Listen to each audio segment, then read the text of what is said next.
Hello everyone, my name is Quinn Knight and welcome back to the channel, and today we're going to be going over 10 of the absolute worst hero star cards in Battlefront 2. Now a few days ago we covered some of the best, so we might as well cover some of the most useless upgrades. These cards range from not being too great to just being absolutely worthless. Obviously pretty much every card does help in one way or another, but there are some that do close to nothing and you should never waste your crafting parts upgrading. If you do enjoy today's video and like to see more videos like this, let me know by leaving this video a like. If enough of you guys are enjoying these top 5s and top 10s, I will definitely keep making these for you all. If you are new around here and want to subscribe, absolutely feel free. Throughout the month of January, we have gained over 25,000 new subscribers, so thank you all so much for that. But with all that being said, let's get into this. So our number 10 spot goes to Chewbacca's WOOKIEE Berserker, which increases his melee damage by 35 once fully upgraded, and I suppose this card could be fun to mess around with, but that's about it.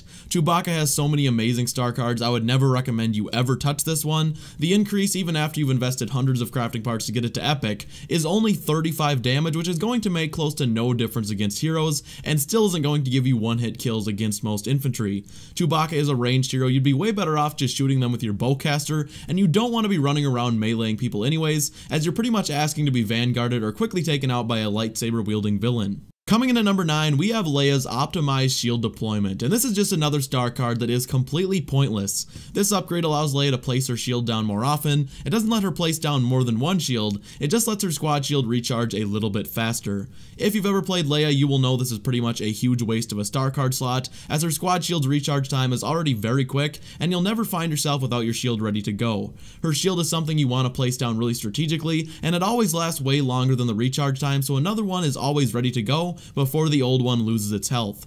On top of that, Leia has some extremely powerful health upgrades, as well as upgrades to her secondary fire and E11 that are very strong, and some variation of those star cards should always be a part of any Leia loadout. Next up, we have Darth Vader's Deflection Stamina, and again, this card is completely unnecessary for any loadout. This card slightly increases the amount of time Vader can block blaster bolts, only by 25% once epic. It doesn't increase his overall stamina, just when he's deflecting blasters.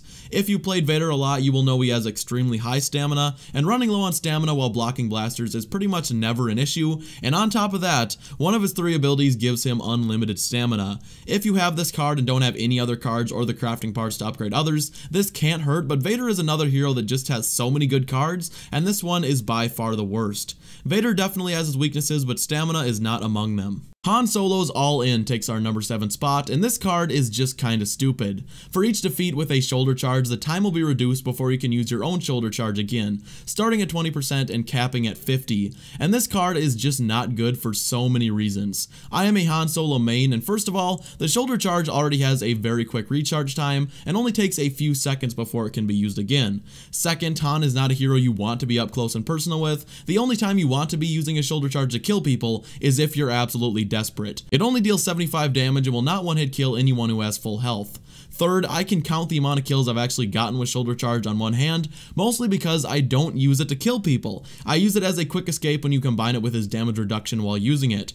Han is very fragile, and again, he's just not a hero you want to be smacking people with. In HVV, getting a kill with it is extremely rare, and in Galactic Assault, you just don't want to be running headfirst into people unless you really feel like losing your hero instantly. Emperor Palpatine's Prime Electrocution is up next, and this card increases the duration of Palpatine's electrocute ability if it shocks 3 or more enemies, and I'm not going to go into too much detail here, it's only a 30% increase once epic, but Palpatine's electrocute ability is rarely worth using in the first place because it only shocks enemies for a couple of seconds and makes you very vulnerable. I don't think I've ever shocked 3 enemies in one hit because the range of his electrocute is absolutely tiny, and this card is just incredibly situational. In Heroes vs Villains, which is the game mode where electrocute can sometimes be useful, you'd somehow have to shock 3 out of the 4 players on the enemy team at the same time to even get this very small benefit, which is pretty much never going to happen unless you're playing against absolutely awful players.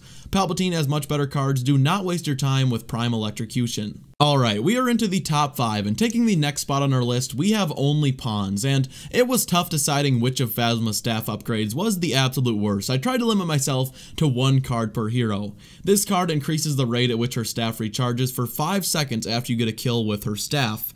This card is pretty much a downgrade, as Phasma's staff is absolutely terrible right now. You don't want to use it, and you don't want anything that's going to tempt you to use it. It locks you in a 3-second animation that gives the enemy team more than enough time to kill you, and the hilarious part of this card is, well, if you do get a kill with her staff because some complete moron walks into your droid, which is the only way you're gonna get a kill with her staff, all it does is increase the recharge time of your staff, and only by a maximum of 50% for 5 seconds. If it increased the recharge of all of her abilities, it might be less of a joke, but this card is just bad, plain and simple. What have we here? One of Lando Calrissian's star cards comes in at number 4.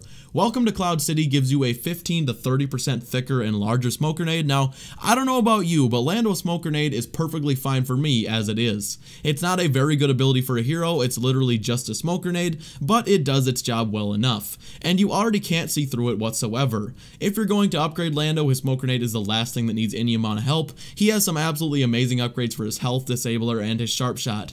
I've actually messed around with his star card in arcade, and it's completely impossible to see the difference between the base smoke grenade and the upgraded one. Kylo Ren's in total control takes our number 3 spot, and I don't think the devs really thought this one out. If Kylo freezes 4 or more enemies, the duration will last 20 to 50% longer. First of all, I have never actually been able to hit 4 players with Kylo's freeze. The range is not very large even with upgrades, and the chances of you having an entire team in HVV bunched up in that small of an area, it's just never gonna happen.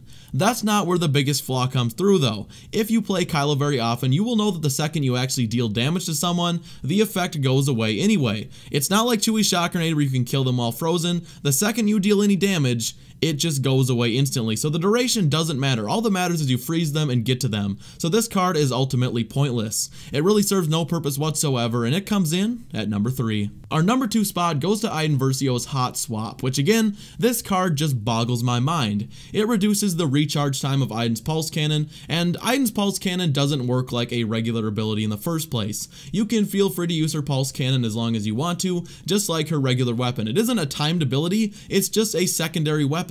Once you decide you're done with it, you have to wait a few seconds before you can take it out again, but why would you ever need to reduce that time? It's already a quick recharge. You can use it as long as you want, and you only need to put it away once you don't want to use it anymore. It's not timed, you're not forced to put it away, you can just use it as long as you want. Not to mention, her TL50 is 100 times better than her Pulse Cannon in every way, and you really shouldn't ever even use her sniper anyway.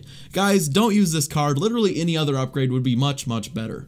Our number 1 spot may surprise you. It may even shock you to your core. It's Darth Maul's Frantic Strikes, which reduces the stamina Maul's melee strikes drain, which you might think sounds fine. You want to know why this is number 1? Because Maul doesn't even have stamina. Go try it out in arcade. You can spam the attack button as long as you want. You will never see that stamina meter increase. There's nothing else I need to say. Every other card on this list, at the very least, serves a purpose. It does something, but this card literally does nothing at all. I don't know if Maul was intended to have stamina and they decided it really didn't fit his character or what, but as of right now, Darth Maul has unlimited stamina, and you can't really upgrade unlimited power. Well guys, that is going to do it for today's video. If you enjoyed it and could drop me a thumbs up, I would appreciate you so much for that, and if you are new around here and love all things Star Wars, feel free to subscribe. With all that being said, I am gonna go, that's gonna do it for today, and I will see you in the next one.